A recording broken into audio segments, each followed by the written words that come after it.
If your phone is flickering, turn on this one setting and your problem will be solved.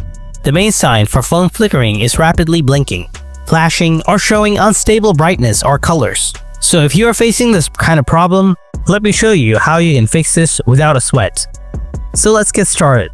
First, open your phone settings. Then scroll all the way down. Now tap on Developer Options. Now in the Developer Options, again scroll down to Hardware Accelerated Rendering.